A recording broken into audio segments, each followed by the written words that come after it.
Aleluya, gloria al Señor. Nuevamente retomamos la transmisión desde la ciudad de Tijuana, Baja California, México, la Iglesia Sublime. Los viernes pasados, excepto el de la semana anterior, hemos estado hablando de la doctrina de Cristo, hemos hablado de su deidad, su humanidad, su humillación, su exaltación y su poder, y estábamos terminando de ver la gloria de Cristo. La gloria de Cristo es la iglesia. Es la iglesia el lugar donde la gloria de Cristo es manifestada. De hecho, hemos visto que la iglesia tiene un fundamento y este fundamento se llama Jesucristo.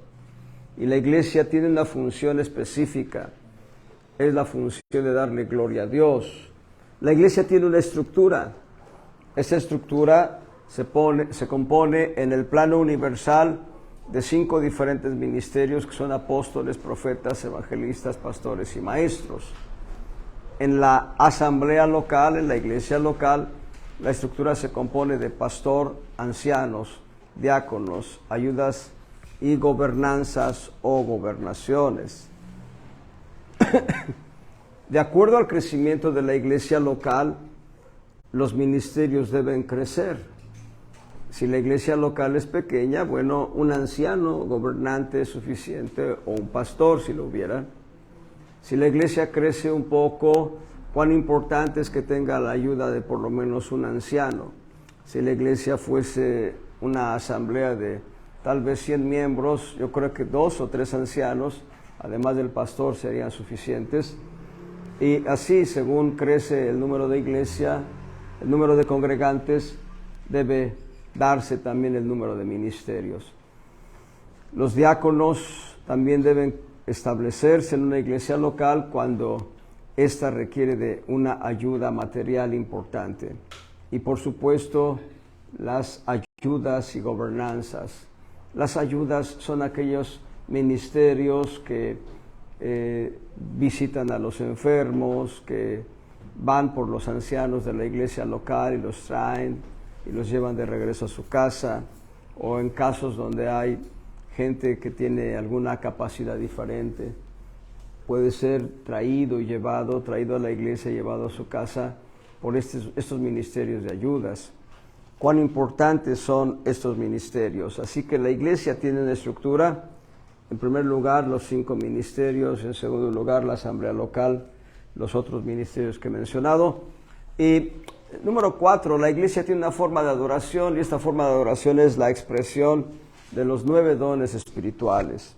Cuán importante es que en la iglesia local estén los 9 dones espirituales en operación. En estos momentos somos unos 15 los que estamos reunidos aquí. Y en promedio llegamos a ser más de 20 en las reuniones. Y todos los que hemos recibido bautismo de Espíritu Santo tenemos por lo menos uno de los 9 dones espirituales. Debemos saber cuál es el don o los dones espirituales que Dios nos ha dado. Y debemos funcionar a través de ese don o esos dones que Dios nos ha dado. Les he puesto el ejemplo práctico. Si tuviéramos que abrir una zanja, una cepa, y venimos con palas y picos, bueno, vamos a aplicar fuerza y vamos a abrir la zanja en un tiempo razonable de acuerdo al número de varones que podamos hacer el trabajo. Pero si en lugar de ello tenemos una maquinaria que tiene una garra que escarba de una manera más rápida, en menos tiempo, con una calidad tal vez idéntica o mejor a la que los trabajadores lo hagan, entonces el trabajo es más pronto. Bueno, a eso nos referimos con los dones espirituales. Los 9 dones espirituales nos ayudan a edificar la iglesia local cuando los 9 dones están en operación. Por ejemplo, los dones de expansión o los dones de crecimiento para la iglesia local son el don de sanidades, o los dones de sanidades, llamémoslo en plural, el don de fe, el don de milagros. Son dones que van a atraer a la gente porque van a ver que la operación de Dios es real, que el poder de Dios es auténtico. Así que la forma de adoración de la iglesia es a través de los 9 dones espirituales. Y un detalle más, número 5, la comunión de la iglesia. Nosotros, yo ayer estaba en consulta médica con un doctor internista, un médico internista, que a su vez asiste a la iglesia El Arca, me parece. El Ancla, corrijo, El Ancla. Él me preguntó inmediatamente, ¿de cuáles cristianos eres tú? Me dijo, eres de los cristianos, y no recuerdo la palabra que me dio, pero por decirlo, de los cristianos fundamentalistas. Y bueno, yo le contesté, le di respuesta. Él hace alusión a que existen algunos grupos de cristianos donde se pone en énfasis una verdad o algunas verdades espirituales, pero el punto no es la verdad o verdades espirituales que ponen en énfasis, sino el hecho de que esas verdades espirituales las hacen un cerco que les lleva a vivir una experiencia de secta, lo cual es delicado, lo cual es grave. Por ejemplo, en el caso de la iglesia, ahorita les digo, no sé si se llamen ellos así, pero se les identifica en la comunidad cristiana como cristianos mesiánicos. Los cristianos mesiánicos tienen un tinte de sectarismo.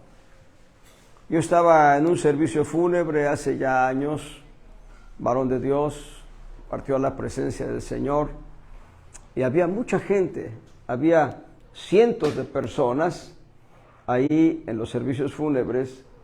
Y entonces, un hermano en Cristo que también ya partió a la presencia de Dios, estaba ahí, yo lo saludé, y en eso llega una hermana en Cristo, y me presenta con ella.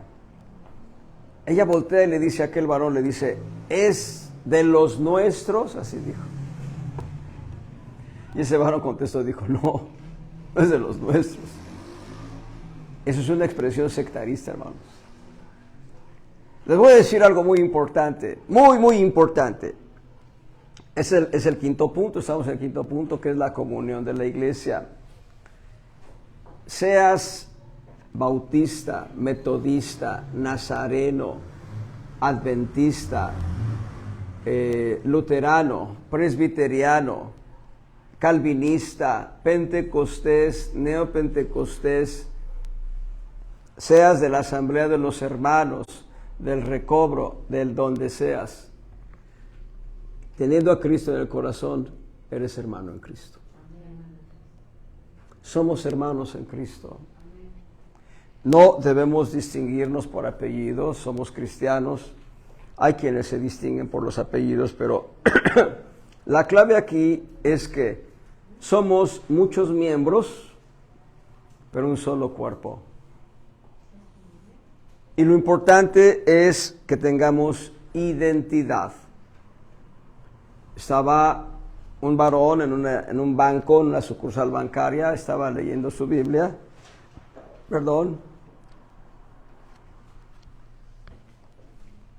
Un evento raro ya. Poca gente saca su Biblia para leerla en la calle, en el autobús, en el metro, donde vaya.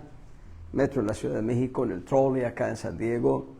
Poca gente saca su Biblia para leerla. Pero cuando él estaba haciendo esto, se acercó un pastor y lo felicitó que estuviera leyendo la Escritura. Es importante que tengamos identidad. No importa a cuál asamblea pertenezcamos, todos somos miembros en parte. Romanos 12:5. Estamos en el quinto punto de la gloria de Dios. Este quinto punto nos habla de que debemos tener una comunión una comunión como iglesia. No debemos vernos de manera sectaria. Romanos 12:5 dice, así que muchos somos un cuerpo en Cristo, pero todos miembros los unos de los otros. Estaba un varón en una librería preguntando por algunos libros cristianos, libros de literatura cristiana.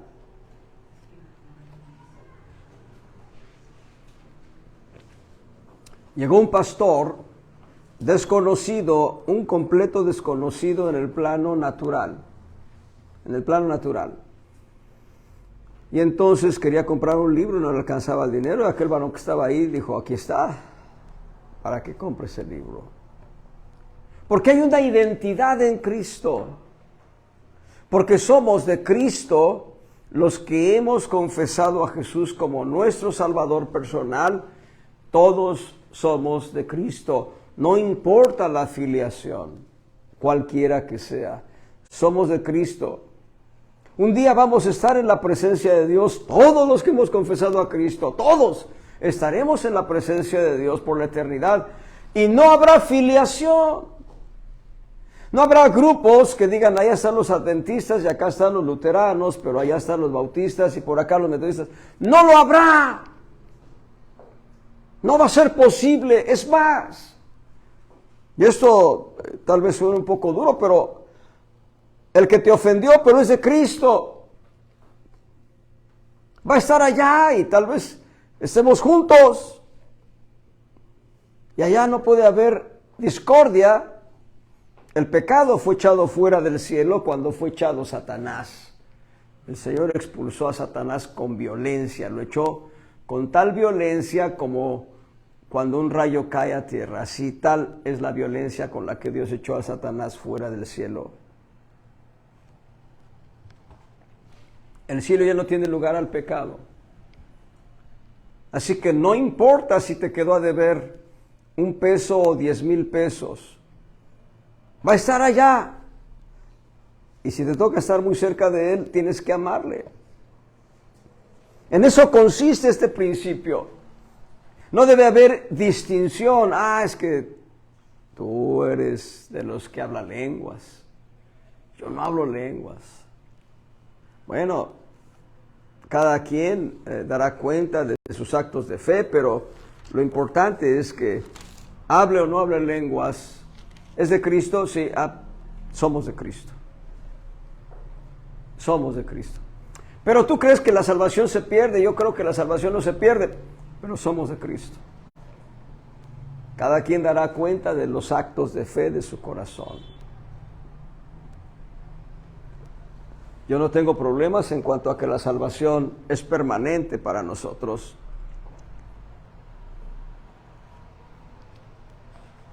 Primera de Corintios capítulo 12, versos 12 al 27. Primera de Corintios 12, verso 12. Porque de la manera que el cuerpo es uno y tiene muchos miembros, pero todos los miembros del cuerpo, siendo muchos, son un cuerpo, así también Cristo. Noten. Así también Cristo. El cuerpo de Cristo se compone de millones de creyentes. Millones de creyentes. Unos ya se fueron, otros todavía no creen, pero mañana o pasado van a creer. Y otros estamos todavía viviendo la fe de Jesucristo. Verso 13, porque por un espíritu somos todos bautizados en un cuerpo, sean judíos o griegos, siervos o libres, todos hemos bebido de un mismo espíritu. Y quiero leerlo, este verso 13, de una manera un poco más abierta. Porque por un Espíritu Santo, todos somos introducidos en un cuerpo, el cuerpo de Cristo. Y la manera en que lo acabo de leer, las dos primeras líneas, es correcta. es el Espíritu Santo el que toma nuestro espíritu y lo introduce en el cuerpo de Cristo. Y como dice la Escritura, el que se une al Señor, un espíritu es con Él. Y no importa, insisto, el tipo de credo con el cual haya sido evangelizada la persona. Lo que importa es que ha confesado a Jesús como su Salvador personal y que está en el cuerpo de Cristo. Eso es lo trascendente. En China, por ejemplo, hay más de 100 millones de creyentes, más de 100 millones de creyentes en Cristo Jesús, a pesar de la opresión y de la persecución y de la intolerancia del gobierno chino. Más de 100 millones de creyentes. Y yo no voy a ponerme a cuestionar si fueron evangelizados por los adventistas o fueron evangelizados por los pentecostales. Me da gusto y me alegro en saber de que hay más de 100 millones de creyentes en China. Y les puedo decir que en México, en nuestro país, desde Tijuana hasta Yucatán, habemos más de 25 millones de creyentes. De eso estoy plenamente convencido. Nadie me lo tiene que dar por datos estadísticos. El problema real que enfrentamos nosotros los cristianos en México, y no sé cuántos países más, es que viene el censo y ¿qué religión profesa? Soy cristiano católico. ¿Cómo dijo que? Cristiano católico. Ese dato es incorrecto.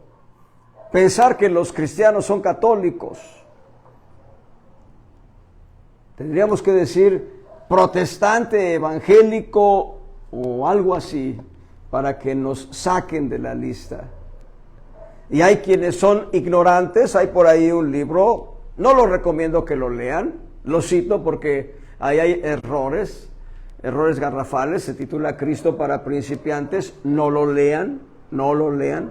Pero ahí el autor dice que los mormones son protestantes y los testigos de Jehová son protestantes. Miren cuánta ignorancia.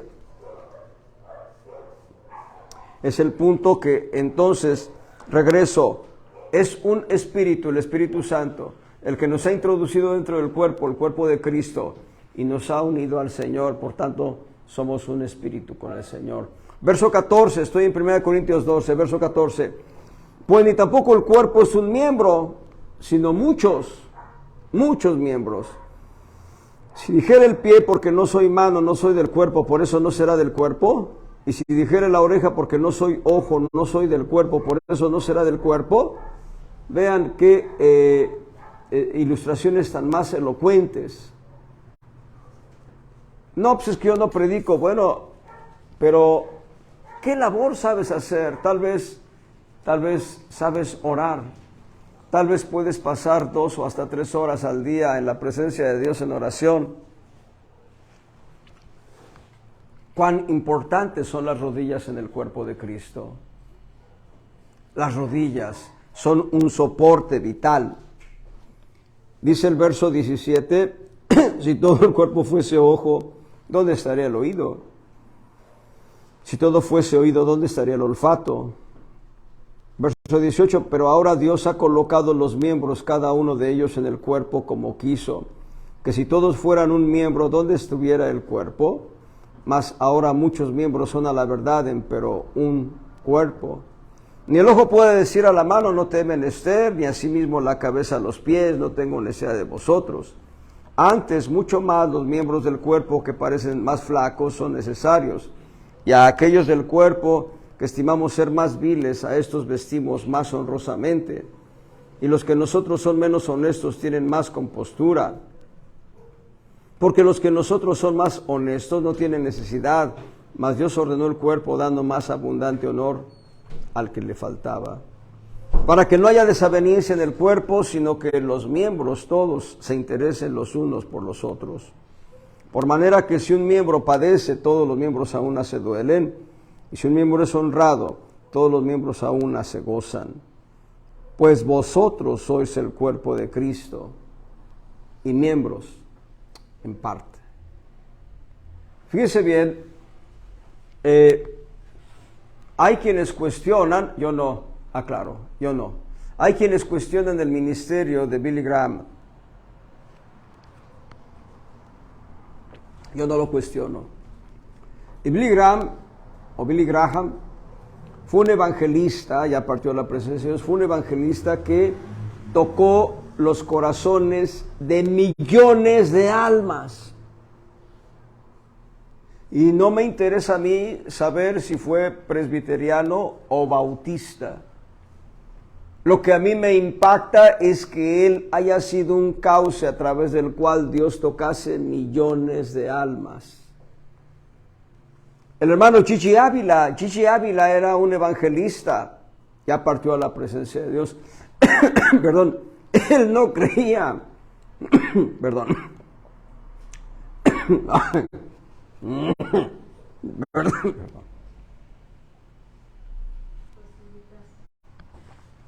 Chichi Ávila no creía en la seguridad de salvación, pero qué manera de evangelizar y de tocar las almas. Amados, debemos tener una identidad y esa identidad se llama Jesucristo. Hay un canto que cantábamos en México: dame tu mano y mi hermano serás. Dame la mano y mi hermano serás. Entonces, la comunión en la iglesia se establece en el hecho de que cada asamblea local, cada iglesia local es una pequeña comunidad en el gigantesco cuerpo de Cristo. Aquella iglesia que empezó el día de Pentecostés con 120 fieles. 120 fieles.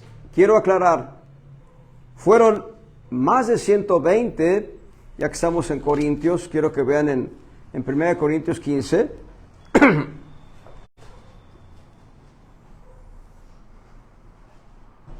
1 Corintios 15, verso 5, y que apareció a Cefas, y después a los 12, verso 6, después apareció a más de 500 hermanos juntos, de los cuales muchos viven aún y otros son muertos.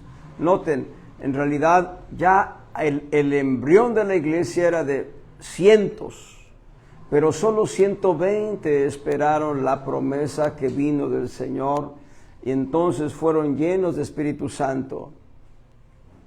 Hace poco menos de 2000 años, amados hermanos, hace poco menos de 2000 años eran 120 los fieles.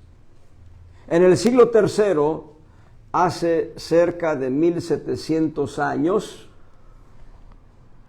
el 60% de la población del imperio romano era de Cristo. Sin considerar la población del imperio medo-persa, que también ya había sido evangelizada en aquella época. Estamos hablando de algunos millones o algunos cientos de miles, no puedo precisar ahorita el dato, pero varios cientos de miles de creyentes que solo en 3 siglos se multiplicaron. En aquella época no existían las denominaciones a la manera de hoy. Las denominaciones empiezan a darse a partir de, la Iglesia Bautista afirma que es la iglesia más antigua, eso dicen ellos, pero hay varios movimientos evangelísticos en la historia de la humanidad que trajeron avivamiento. Está, por ejemplo, el movimiento de los pobres en Francia. Un hombre que era un comerciante bastante rico, después de ver que su amigo muere, le pregunta a un cristiano, le dice: ¿qué pasó con mi amigo? ¿Dónde está él ahora? Y aquel hombre cristiano le dijo: bueno, si él entregó su vida a Cristo, está en la presencia de Dios. si él no entregó su vida a Cristo, está en el lugar de tormento eterno. Y aquel hombre se espantó y entregó su vida a Cristo. Y entonces lo que hizo fue asegurar la provisión para su esposa y sus hijas, su educación y todo, y el resto del dinero lo aportó para la obra. Se les conocía como la iglesia de los pobres, no porque fuesen pobres, sino porque evangelizaban a la gente pobre. Y de ahí viene un movimiento que impacta más al sur de Francia con Jan Hus. Y 100 años después con Martín Lutero. Y surge la iglesia luterana. Y años después con Juan Calvino. Y surge la iglesia calvinista. ¿Y qué decir de John Wesley? De George Whitefield? Gente que tocó corazones de miles de almas. Y no estoy hablando de filiaciones de alguna denominación o de alguna doctrina en específico. David Livingstone en África y William Carey en la India. Adoniram Judson, ahorita no recuerdo cómo se llama la región. En Birmania.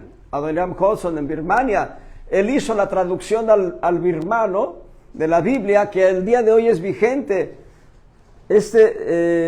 Lo acabo de mencionar, William Carey hizo la traducción al hindú de la Biblia y es vigente esa traducción al día de hoy. Gente que impactó corazones, gente que tocó vidas. Yo no hablo de filiaciones de ellos. Podría decir, bueno, el fundador del metodismo, John Wesley. No, estoy hablando de gente que fue usada por Dios para impactar millones de almas. Whitefield hizo una gran avivamiento en América. George Whitefield. ¿Y qué decir de este Müller, prusiano, en Inglaterra, con por lo menos 3 orfanatos para no sé cuántas almas, niños de la calle? Ese hermano en Cristo, George Müller, en las noches se iba, hacía una lista y decía: Dios, para mañana se necesitan tantos galones de leche, tantas piezas de pan, tanto de mantequilla, tanto de jamón, tanto de huevo. Todo eso se necesita para mañana. Gracias, Dios. Y él se iba a dormir en reposo.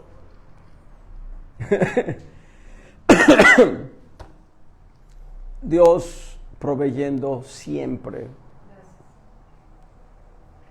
Tenemos una afiliación. Nunca le demos la espalda a nadie que se dice ser cristiano por la afiliación que tenga. Somos hermanos en Cristo. Tenemos una comunión y una participación muy importante, muy importante. Y empezamos que, insisto, esta iglesia local, esta asamblea local es solamente una comunidad en la gigantesca estructura de la iglesia de Cristo. ¿Saben ustedes? Ya saben el dato. La 4ª parte de la población de Tijuana es de Cristo. La 4ª parte. Si la población censada oficialmente en Tijuana es de 2.500.000, somos de Cristo y sigue creciendo la población. Ya somos más de 500.000 por todos los que han entregado su vida a Cristo por la evangelización. Alguien está haciendo labor evangelística. Somos una parte pequeña del gigantesco cuerpo del Señor. Aleluya. Número 6. La iglesia es una familia. La iglesia es una familia. Y la norma de conducta para esta familia es el amor de Dios, el amor ágape. Quiero que veamos en Efesios 4, versos 1 al 6. En estos 6 versículos encontramos 7 principios de unidad en el cuerpo de Cristo como familia. Creamos poco o mucho de la extensa doctrina que Dios ha revelado a su iglesia, todos formamos parte de esta familia. Efesios 4, 1 al 6. Yo pues preso en el Señor os ruego que andéis como es digno de la vocación con que sois llamados. La palabra vocación habla de llamamiento y simultáneamente habla de un ministerio específico que cada uno en el cuerpo de Cristo tiene. Y cuando hablo de ministerio específico, me estoy refiriendo a cualquier labor de servicio dentro de la iglesia. Barrer, trapear, es un servicio dentro de la iglesia. Hacer el aseo, pintar las paredes, es un servicio dentro de la iglesia. Repartir tratados, evangelizar. Hay muchas maneras de servir dentro de la iglesia. Y sigue diciendo en el verso 2, Efesios 4:2, con toda humildad y mansedumbre, con paciencia, soportando los unos a los otros en amor. Es importante que nos soportemos en amor. Híjoles, es tremendo. Se cuenta el testimonio de un varón que vino a México hace ya muchos años, hace más de 40 años, y no sabía nada de español, hermanos. Pero él estaba ministrando y lo invitan a comer y se sienta a la mesa y le están sirviendo, y al servirse, la sopa o los frijoles le ensuciaron el pantalón. Y no sabía nada de español, pero se puso a decir palabras groseras en español. Eso es tremendo. Dice aquí que nos soportemos en humildad y paciencia, en mansedumbre, en amor. Hay por lo menos 4 actitudes que debemos tener para soportarnos los unos a los otros. 4 actitudes: humildad, considerando a los demás superiores a nosotros en actitud del corazón. Mansedumbre, no buscando lo que es nuestro, sino lo que es de los demás. En paciencia, ya maduraremos todos. En amor, amor ágape, amor que es de Dios, amor que es Dios mismo.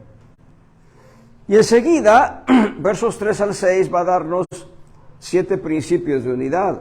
Solícitos a guardar la unidad del Espíritu en el vínculo de la paz. Un cuerpo, no muchos cuerpos, no 2 cuerpos. Un cuerpo, el de Cristo. Un espíritu, el Espíritu Santo. No muchos espíritus, no 2 espíritus. Un espíritu, el Espíritu Santo. Como sois también llamados a una misma esperanza de vuestra vocación. ¿Cuál es la esperanza que tienen todos los creyentes en Cristo Jesús? Estar en la presencia de Dios. Por fe ya somos de Cristo. Por fe ya estamos en la eternidad. En esperanza vamos a estar con el Señor eternamente. Continuamos leyendo, dice, un Señor, el Señor Jesucristo. Una fe, la fe de Dios en nosotros. Un bautismo, el bautismo de salvación, por el cual fuimos introducidos en el cuerpo de Cristo. Un Dios y Padre de todos, el cual es sobre todas las cosas y por todas las cosas y en todos. Vosotros. Vamos a hacer el recuento, dice, un cuerpo, un espíritu, una esperanza, un Señor, una fe, un bautismo, un Dios y Padre. 7 elementos que nos dan la unidad en el cuerpo de Cristo. Hay quienes dicen que Padre e Hijo es lo mismo. Hay quienes dicen eso, lo dicen de esta manera. El Padre se despojó de su divinidad y bajó a ser el Hijo. Y una vez glorificado, el Hijo se convirtió en el Espíritu Santo. Eso no lo dice la Escritura. Eso no lo dice la Escritura. Podemos leer que las tres personas están involucradas en la unidad cuando dice un cuerpo y un espíritu, el Espíritu Santo. Luego dice en el verso 5, un Señor, el Señor Jesucristo. Y dice en el verso 6, un Dios y Padre. Podemos ver que no se está hablando de que el Señor es el Espíritu y que el Espíritu se convirtió en el Padre, en el Hijo, no. Es un solo Dios, yo no tengo la menor duda, pero son tres personas en este único Dios verdadero.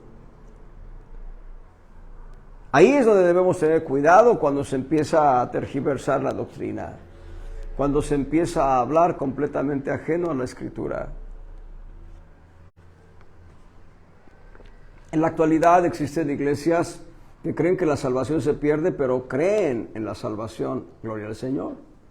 Creen en Jesús como Salvador personal.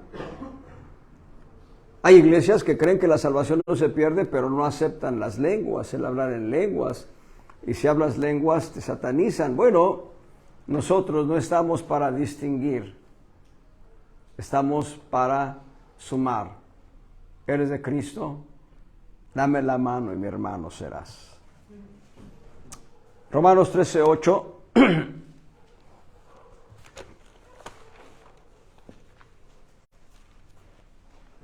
Romanos capítulo 13, verso 8.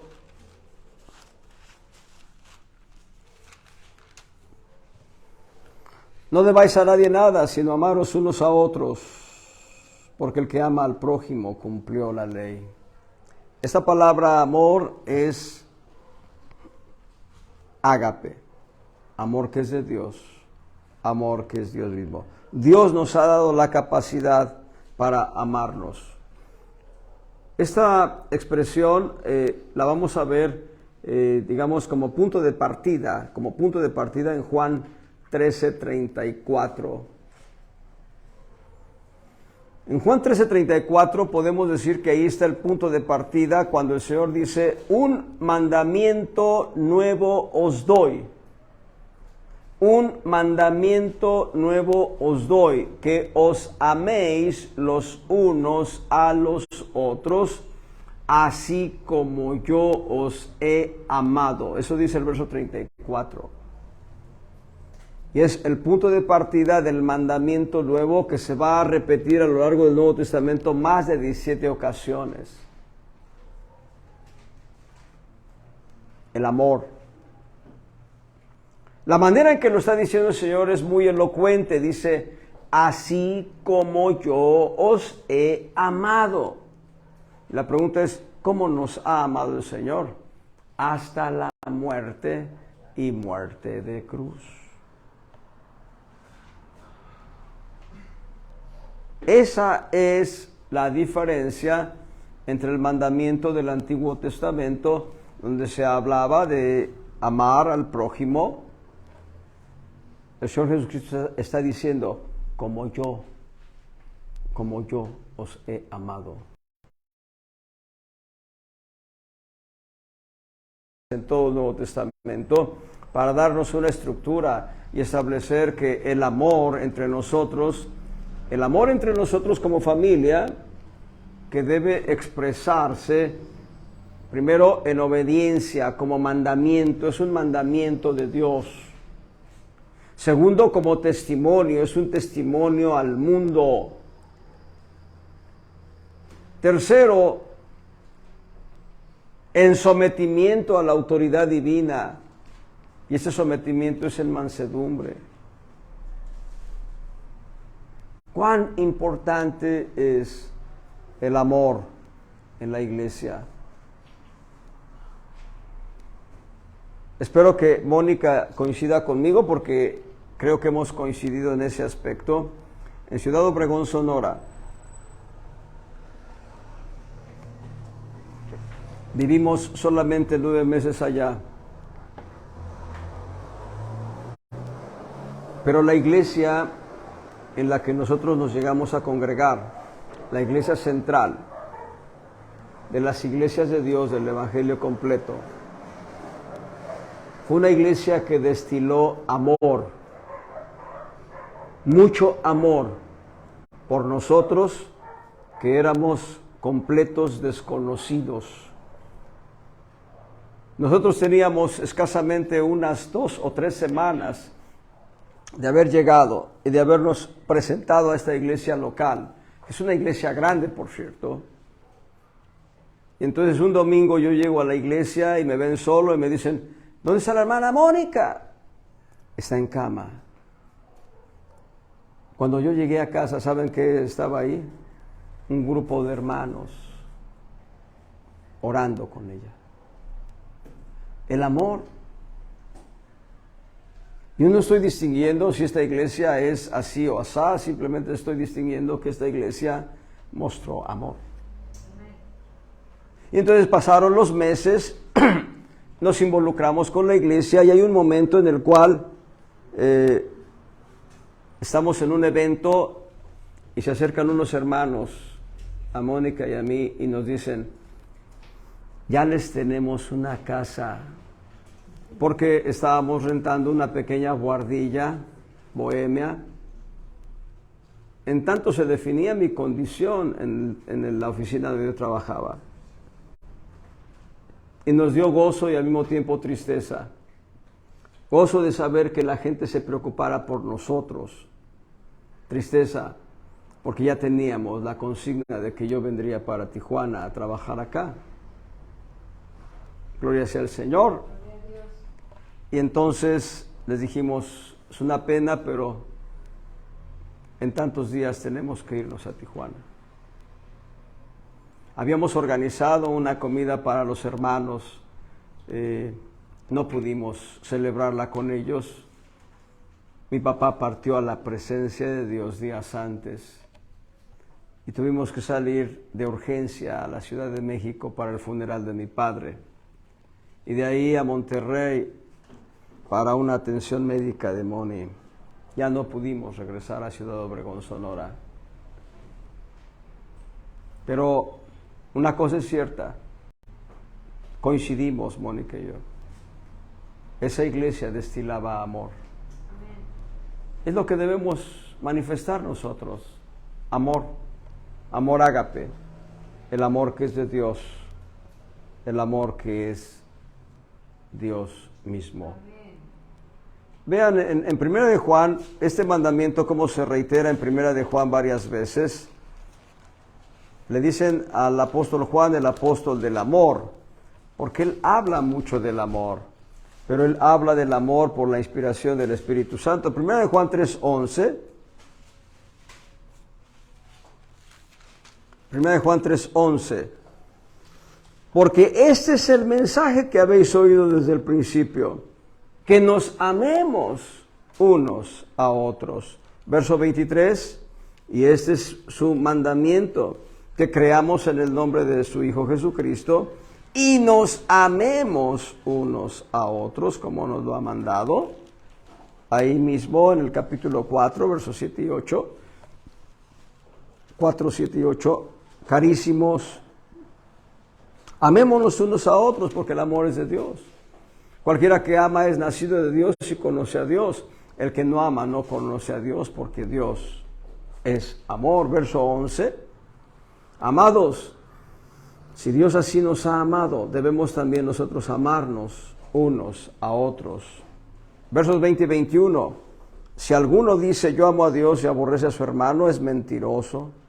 Porque el que no ama a su hermano al cual ha visto, ¿cómo puede amar a Dios a quien no ha visto? Y nosotros tenemos este mandamiento de Él, que el que ama a Dios, ame también a su hermano. Y segunda de Juan, verso 5. Y ahora te ruego, Señora, no como escribiéndote un nuevo mandamiento, sino aquel que nosotros hemos tenido desde el principio, que nos amemos unos a otros. Y siempre el énfasis es amor ágape, amor que es de Dios, amor que es Dios mismo. No amor filial, no amor corporal, sino amor ágape, amor de Dios.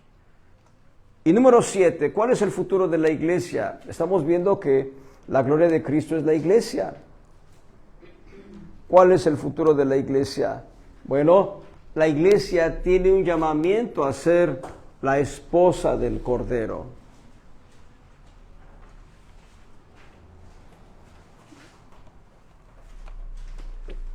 Efesios 5, 25 al 27. Efesios capítulo 5, versos 25 al 27.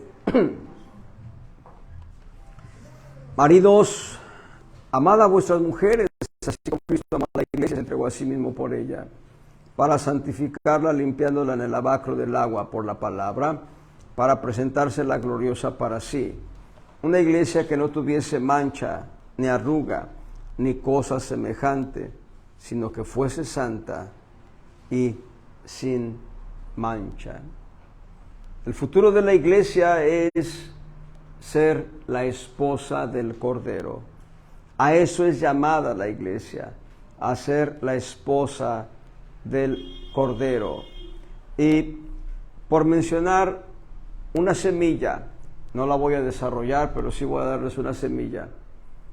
Las parábolas de las 10 vírgenes, de los talentos, de las ovejas y los cabritos, por mencionar solamente 3 parábolas, son enseñanzas para estar preparados a fin de ir a las bodas del Cordero como la esposa. Ir a las bodas como la esposa. Apocalipsis 19:7. Gocémonos y alegrémonos y démosle gloria, porque son venidas las bodas del Cordero y su esposa se ha preparado. La esposa del Cordero se ha preparado. Le fue dado que se vista de lino fino, limpio y brillante, porque el lino fino son las justificaciones de los santos. Y aquí tienen ustedes una semilla.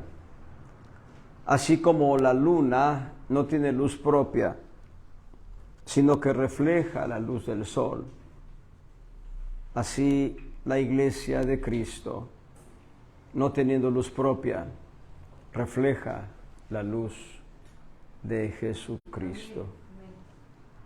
A eso somos llamados nosotros, a reflejar la luz de Jesucristo.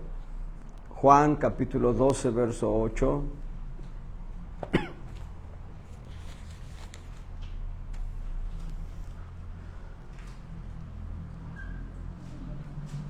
A ver, me falló ahora. Corrijo, es Juan capítulo 8, verso 12. Traspone los números. Juan 8:12, hablóles Jesús otra vez diciendo: yo soy la luz del mundo. El que me sigue no andará en tinieblas, sino que tendrá la luz de la vida. Yo soy la luz del mundo, el que me sigue reflejará mi luz. Al seguir a Cristo, nosotros reflejamos la luz de Cristo. Gloria al Señor. Voy a parar ahí, ya no voy a seguir con el último punto que tiene que ver con la eternidad de Cristo. Pero a manera de glosa, el punto 6, que tiene que ver con la gloria de Cristo, nos habla de la iglesia misma. La iglesia misma es la gloria de Cristo. Y la iglesia tiene un fundamento. El fundamento es Cristo. La iglesia tiene una función: glorificar a Dios por medio de Jesucristo. La iglesia tiene una estructura, el ministerio quíntuple: apóstoles, profetas, evangelistas, pastores, maestros. Número 4, la iglesia tiene una forma de adoración y ese es el mover de los 9 dones espirituales. Número 5, la iglesia tiene una forma de comunión. Todos somos un cuerpo y miembros en parte. Número 6, la iglesia es una familia. Para caminar en unidad requerimos de un solo elemento: amor ágape. Número 7, la iglesia tiene un futuro: ser la esposa del Cordero. Dios les bendiga, hermanos.